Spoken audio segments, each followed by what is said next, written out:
चार धाम की संपूर्ण पौराणिक कथा। जय श्री कृष्ण दोस्तों, आखिर ऐसा कैसे संभव हुआ कि चार अलग अलग स्थानों की शक्तियां एक साथ जुड़ गई?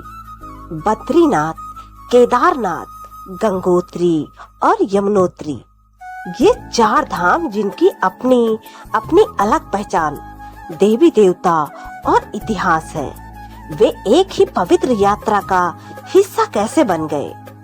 क्या यह महज संयोग था या फिर कोई पूर्व निर्धारित दिव्य योजना?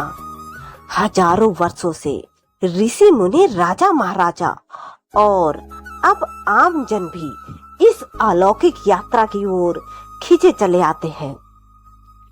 क्या यह केवल तीर्थ यात्रा है या कोई गूढ़ आध्यात्मिक मार्ग जो आत्मा को स्पर्श करता है, और वह भी एक ऐसी कठिन भूमि में जहां एक समय केवल पैदल चलकर ही पहुंचा जा सकता था? यमुनोत्री की कल्पना कीजिए, वहां उबलता हुआ सूर्य कुंड और ठीक पास ही शीतल निर्मल यमुना का प्रवाह, गर्म भाप और ठंडा जल। यह विरोधाभास केवल प्रकृति की लीला है या किसी गहन गणना का रहस्य? और फिर वह मान्यता की यमुनोत्री में स्नान करने से अकाल मृत्यु टल जाती है। क्यों? क्या वास्तव में यमुना जी यमराज की जुड़वा बहन है? और यदि हाँ, तो यह कैसी बहन है जो मृत्यु से जीवन की याचना नहीं करती, बल्कि स्वयं मृत्यु को ललकारने की सामर्थ्य रखती है? अब चले गंगोत्री की ओर, जहां गंगा स्वर्ग से उतरकर पहली बार हिमखंडों की भूमि पर अपने चरण रखती है। क्या राजा भगीरथ ने केवल अपने पूर्वजों की मुक्ति के लिए गंगा को पृथ्वी पर आमंत्रित किया था, या फिर उस प्रयास में कोई और अदृश्य रहस्य भी छिपा था? गौमुख की गुफा, क्या वहां आज भी गूंजती है शिव की जटाओं की वह मौन चेतना जिसने गंगा की तीव्र धारा को थाम लिया था? गंगा केवल जल नहीं, वह एक ऊर्जा है, एक चैतन्य शक्ति जो भीतर के मालिन भावों को धोकर आत्मा को पुनः निर्मल कर देती है। फिर पहुंचते हैं केदारनाथ, वह तीर्थ जहां पहाड़ खुद मौन रहकर भी बहुत कुछ कहते हैं, जहां शिव ने एक अद्भुत लीला रची और फिर सदा के लिए वहां वास कर लिया। केदारनाथ का मंदिर जो प्रलय, भूकंप, हिमपात सब कुछ सहते हुए भी अडिग खड़ा है, क्या यह किसी अदृश्य शक्ति का प्रमाण है या फिर हमारे विश्वास की अटूट परिणति? अब बात करें बद्रीनाथ की। हिमालय की गोद में स्थित यह स्थान क्या केवल एक मंदिर है या कोई रहस्यमय द्वार पर जो प्राचीन युगों के सत्य अपने भीतर समेटे हुए है? क्यों कहा जाता है कि बद्रीनाथ धरती का बैकुंठ है? क्या सचमुच भगवान विष्णु यहाँ ध्यान में लीन है? यह स्थान कभी किसी अन्य देवता की तपोभूमि रहा है जिसे समय की रेत ने ढक दिया, और लक्ष्मी जी जो वर्षों तक एक वृक्ष बनकर अपने प्रभु की वर्षा और हिम से रक्षा करती रही? यह केवल प्रेम था या तपस्या का ऐसा रूप जिसे मानव मन कभी समझ ही नहीं सकता? बद्रीनाथ में स्थित तप्त कुंड, जहां बाहर का तापमान 7 से 9 डिग्री रहता है, लेकिन कुंड का जल 54 डिग्री पर स्थिर बना रहता है, क्या यह केवल भूगर्भीय क्रिया है या किसी दैवीय शक्ति का संकेत? और जब हर वर्ष मंदिर के कपाट बंद हो जाते हैं, तब भी भीतर दीपक जलता रहता है। कौन है वह अदृश्य सेवक जो भगवान की सेवा में संलग्न रहता है? और वह भविष्यवाणी की, जब नर और नारायण पर्वत आपस में मिल जाएंगे तो बद्रीनाथ धाम लुप्त हो जाएगा? क्या यह किसी आने वाले काल की चेतावनी है? जब इन चार धामों की सांसें एक साथ बहती हैं, तो मन एक नया प्रश्न पूछता है, क्या यह यात्रा केवल हिमालय की ऊंचाइयों की चढ़ाई है या यह आत्मा की गहराइयों की ओर उतरने का मार्ग। क्या ये पर्वत वास्तव में हमें पुकारते हैं या हम ही हैं जो जन्मों जन्मों से स्वयं को पुकार रहे हैं? अब प्रश्न यह नहीं कि क्या आप तैयार हैं, बल्कि यह है कि क्या आप स्वयं से मिलने के लिए तैयार हैं? दोस्तों, आज हम उत्तराखंड में स्थित 4 पवित्र धामों बद्रीनाथ, केदारनाथ, गंगोत्री और यमुनोत्री के इतिहास और उनसे जुड़े रहस्यों को जानने का प्रयास करेंगे। कृपया इस वीडियो को अंत तक ध्यान पूर्वक श्रद्धा भाव से सुने, क्योंकि यह केवल एक जानकारी नहीं, बल्कि हमारे उस बहुमूल्य सांस्कृतिक और आध्यात्मिक इतिहास को उजागर करने का प्रयास है, जिसे बहुत कम लोग जानते हैं। यदि आपको हमारा यह प्रयास अच्छा लगे तो कृपया हमारे चैनल को सब्सक्राइब और कमेंट बॉक्स में जय श्री कृष्णा लिखकर हमारा सहयोग करें। तो चलिए आरंभ करते हैं इस रहस्यमयी यात्रा की ओर। इन चारों धामों के दिव्य और रहस्यमय स्वरूप को समझने से पहले आइए चलते हैं उस इतिहास की ओर जहां से आरंभ हुई वह पारंपरिक यात्रा, जो आज भी करोड़ों श्रद्धालुओं की आस्था का केंद्र है। हिमालय की गोद में स्थित ये 4 तीर्थ स्थान बद्रीनाथ, केदारनाथ, गंगोत्री और यमुनोत्री न केवल भौगोलिक दृष्टि से दुर्गम है, बल्कि आध्यात्मिक दृष्टि से भी सर्वोच्च स्थान रखते हैं। इनमें बद्रीनाथ को विशेष महत्व प्राप्त है। ऐसा कहा जाता है कि यहाँ पृथ्वी और स्वर्ग का मिलन होता है। 20वीं शताब्दी के मध्य में इन धामों को छोटा 4 धाम कहा जाने लगा, पर इनका आध्यात्मिक मूल्य कभी छोटा नहीं हुआ। यह तीर्थ आज भी तप, आस्था और आत्मशुद्धि की चरम यात्रा का प्रतीक है। इन तक पहुंचने के लिए श्रद्धालुओं को समुद्र तल से लगभग 4000 मीटर की ऊंचाई पर स्थित दुर्गम रास्तों से होकर गुजरना होता है।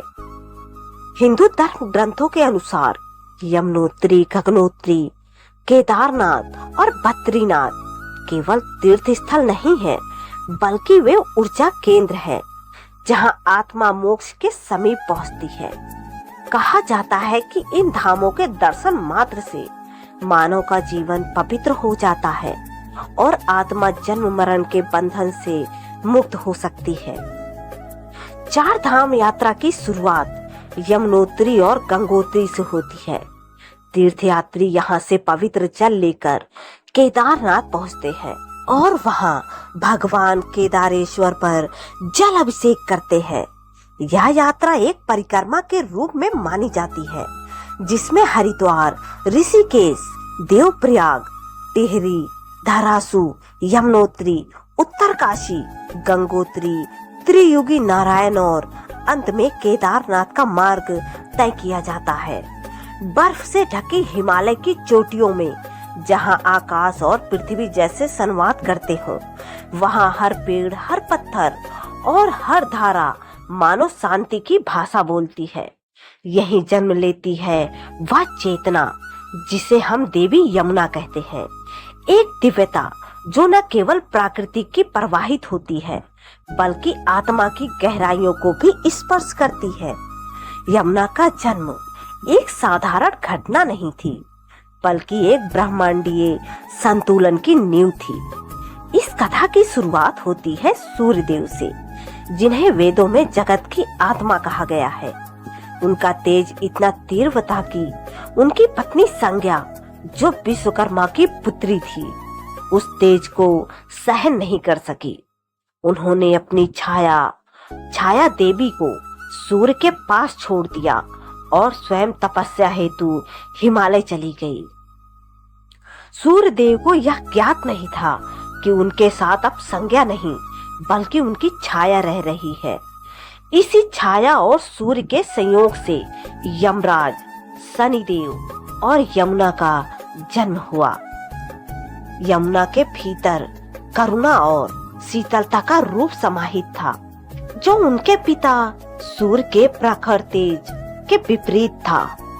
उनका स्वभाव अत्यंत कोमल था, किंतु उनका प्रभाव इतना गहन कि देवता भी उनके जल स्पर्श से शुद्ध हो जाया करते थे। यमराज के साथ उनका संबंध केवल रक्त का नहीं, आत्मा से आत्मा का था। एक दिन यमुना ने यम से वचन मांगा कि उनका यह स्नेहपूर्ण बंधन सदा बना रहे। यमराज ने वादा किया कि जब तक बहनें अपने भाइयों के लिए प्रेम पूर्वक व्रत रखेंगी, वे अमर रहेंगी। यही है भाई दूज या यम द्वितीय की परंपरा की पौराणिक जड़।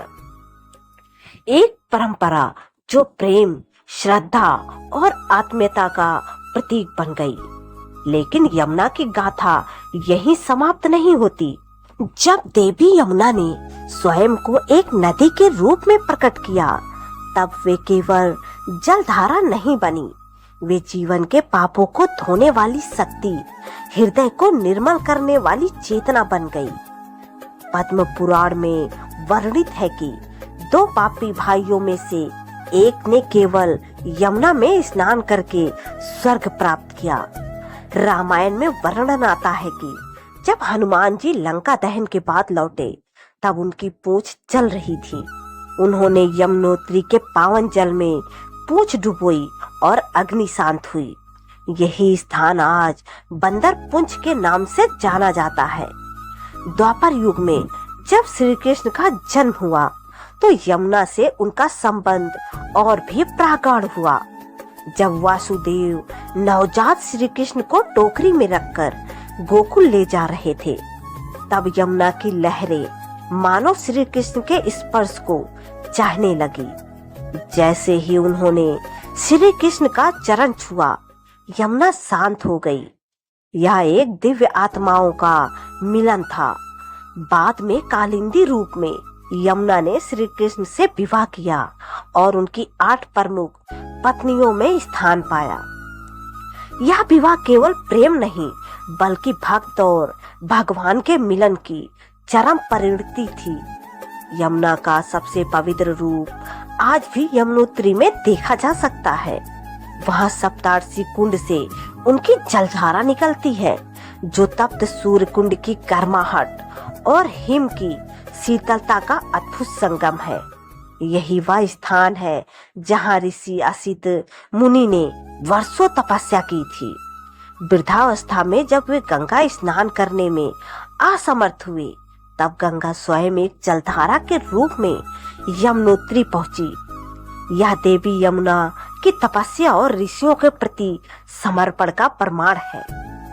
शास्त्रों और पुराणों में यमुना को कालिंदी, यमी और सूरजा जैसे पवित्र नामों से जाना गया है। एक कथा के अनुसार जब देवताओं ने पृथ्वी के लिए एक दिव्य जल शक्ति की मांग की, तब ब्रह्मा ने यमुनोत्री से एक पवित्र धारा को पृथ्वी पर भेजा। यही यमुना देवी बनी, जिनके जल स्पर्श से पाप मिटते हैं और आत्मा को शांति मिलती है। आज भी यमुनोत्री की कठिन यात्रा केवल एक तीर्थ यात्रा नहीं, बल्कि आत्मिक परीक्षा है। जो भी इस स्थल तक पहुंचता है, उसे ऐसा प्रतीत होता है मानो उसने एक जीवित देवी से साक्षात्कार किया है। यमुना केवल एक जलधारा नहीं, बल्कि प्रेम, करुणा और मोक्ष की चेतना है, जो हर भक्त के हृदय में प्रवाहित होती है। दोस्तों, अब हम चलते हैं एक और दिव्य धाम की ओर, जो है गंगोत्री। यह केवल एक स्थान नहीं, बल्कि गंगा के अवतरण की सजीव गाथा है। क्या आपने कभी यह सोचा है कि गंगा, जिसे हम सामान्यतः एक नदी समझते हैं, दरअसल सृष्टि की सबसे दिव्य और रहस्यमयी धाराओं में से एक है। गंगा का आरंभ गंगोत्री से नहीं, बल्कि उससे लगभग 18 मील ऊपर स्थित गोमुख नामक स्थान से होता है। लगभग 3900 मीटर की ऊंचाई पर हिमालय की छाती से एक चमत्कारिक जलधारा फूटती है, जो भागीरथी के नाम से जानी जाती है। यही धारा आगे चलकर मंदाकिनी, धौली गंगा और अलकनंदा जैसी अन्य पवित्र नदियों से मिलती है और तब बनती है गंगा, एक ऐसी धारा जो न केवल शरीर को बल्कि आत्मा तक को शुद्ध कर देती है। गंगा के पृथ्वी पर अवतरण का श्रेय इक्ष्वाकु वंश के प्रतापी राजा भगीरथ को जाता है। उन्होंने अपने पूर्वजों की आत्मा को मोक्ष दिलाने हेतु वर्षों तक तप कर भगवान ब्रह्मा को प्रसन्न किया।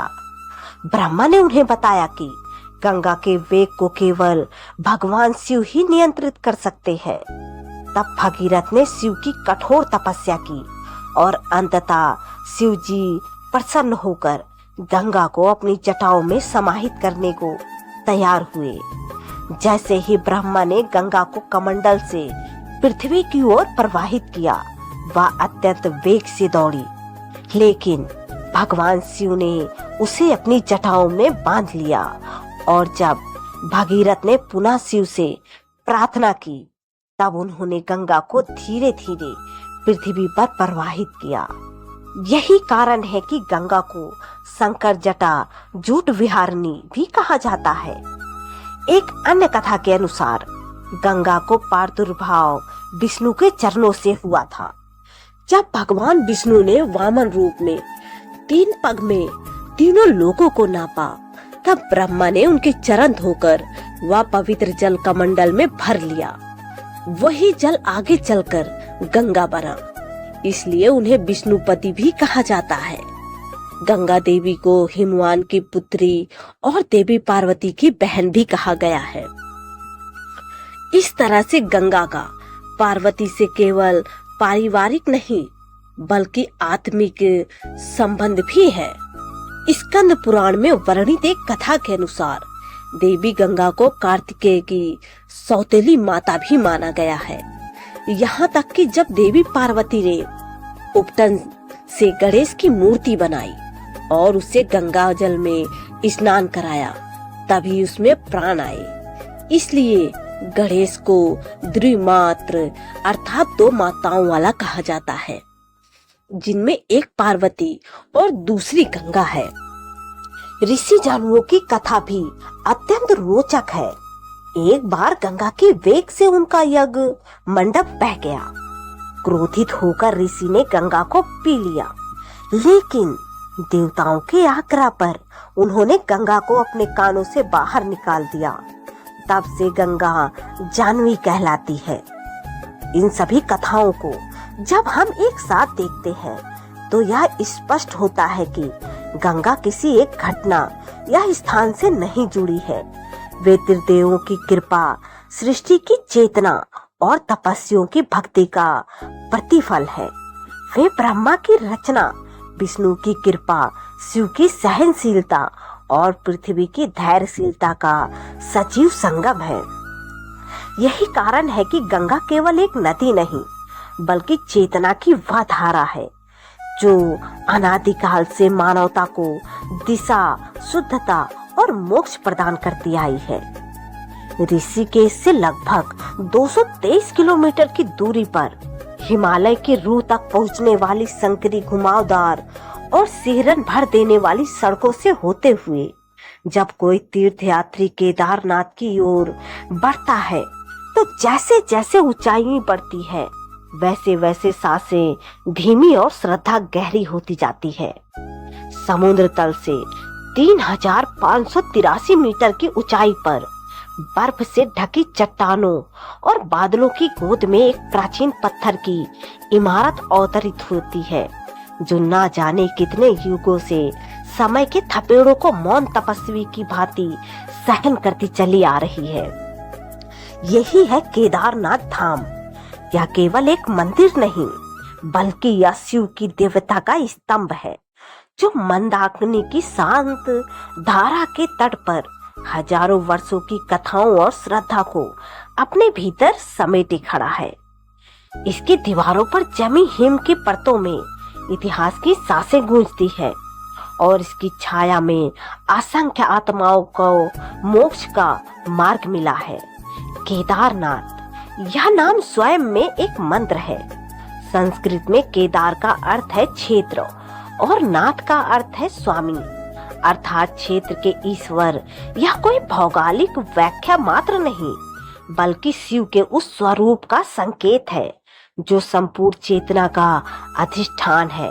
काशी केदारनाथ महात्म्य ग्रंथ के अनुसार यह भूमि वह पवित्र स्थान है जहाँ मुक्ति की फसल उगती है।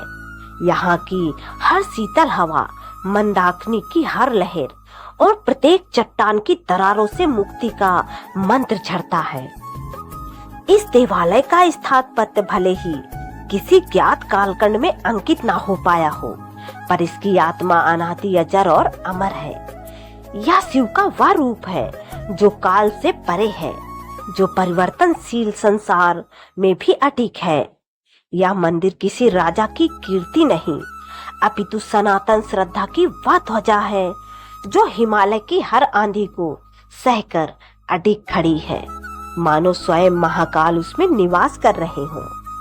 इस स्थान से जुड़ी दो प्रमुख कथाएं हैं। पहली कथा महाभारत के युद्ध के उपरांत की है, जब पांडव युद्ध के भयानक विनाश और अपने द्वारा किए गए अधर्मों से व्यथित होकर आत्मग्लानि में डूब गए, तो उन्हें अपने कर्मों से मुक्ति की आवश्यकता महसूस हुई। उन्होंने भगवान श्री कृष्ण से मार्गदर्शन मांगा। श्री कृष्ण ने कहा, तुम्हारे अंतर मन की शांति और पाप का क्षालन केवल भगवान शिव ही कर सकते हैं। पांडवों ने शिव की शरण में जाने का निश्चय किया, परंतु भगवान शिव उनसे मिलना नहीं चाहते थे। वे गुप्त काशी चले गए और वहां नंदी के रूप में छिप गए। जब पांडव गुप्त काशी पहुंचे तो शिव ने एक बैल का रूप धारण कर गायों के झुंड में जा मिले, किंतु यह लीला अधिक देर तक छिपी नहीं रह सकी। भीम, जो सबसे बलशाली थे, उन्होंने विशाल रूप धारण कर पूरे क्षेत्र को घेर लिया। सब गायें और बैल धीरे धीरे निकलने लगे, परंतु एक विशेष बैल झुकने को तैयार नहीं था। उसकी आंखों की चमक और मौन गरिमा कुछ और ही संकेत दे रही थी। भीम ने उस बैल की पूंछ और पिछले पैर पकड़ लिए। तभी अचानक वह बैल भूमि में समा गया और उसी स्थान पर भगवान शिव की पीठ प्रकट हुई। आज वही स्थान केदारनाथ के रूप में पूजित है। शिव के अंग पंच केदार के रूप में प्रकट हुए। केदारनाथ में उनका कुबड़, तुंगनाथ में भुजाएं, रुद्रनाथ में मुख, मध्यमेश्वर में नाभि और पेट तथा कल्पेश्वर में उनके जटा और बाल। पांडवों ने इन पंच केदारों में तप, आराधना और दर्शन करके आत्म शुद्धि प्राप्त की और अंततः स्वर्ग रोहिणी की ओर बढ़ चले। एक अन्य कथा के अनुसार सतयुग में जब भगवान विष्णु के अवतार नर और नारायण ने बद्री वन, जहाँ आज बद्रीनाथ है, में तपस्या आरंभ की। उन्होंने पर्वतों और कठिन परिस्थितियों के मध्य पार्थिव शिवलिंग की स्थापना कर शिव की घोर तपस्या की। उनकी तपस्या से प्रसन्न होकर भगवान शिव स्वयं प्रकट हुए और उनसे वरदान मांगने को कहा। नर नारायण ने अत्यंत विनम्रता से केवल यही निवेदन किया कि हे महादेव, कृपया सदैव इस क्षेत्र में वास करें ताकि युगों युगों तक आपके भक्त आपके दर्शन कर सके। भगवान शिव ने सहर्ष यह वरदान स्वीकार किया और कहा, अब से यह क्षेत्र केदार क्षेत्र के नाम से प्रसिद्ध होगा और मैं यहीं वास करूंगा। तब से केदारनाथ भगवान शिव का स्थायी उपस्थिति का प्रतीक बन गया। यह केवल तीर्थ नहीं, एक दिव्य वचन का साक्षात प्रमाण है। नर और नारायण की भक्ति और शिव की कृपा का चिरस्थायी संगम। प्रेम से बोलिए हर हर महादेव। जय श्री हरि विष्णु। ऐसे ही और भी रोचक और आध्यात्मिक वीडियो के लिए चैनल को सब्सक्राइब कर लें। दोस्तों, आपको यह कथा कैसी लगी कृपया कमेंट करके जरूर बताएं। आप में से कौन कौन 4 धाम की यात्रा कर चुका है या करने की सोच रहे हैं, कमेंट बॉक्स में जरूर साझा करें। वीडियो पसंद आया हो तो लाइक करें और अपने दोस्तों के साथ शेयर करें। कमेंट बॉक्स में जय श्री कृष्णा लिखना ना भूलें। फिर मिलते हैं एक और दिलचस्प वीडियो के साथ। धन्यवाद। जय श्री कृष्णा, जय श्री राधे राधे।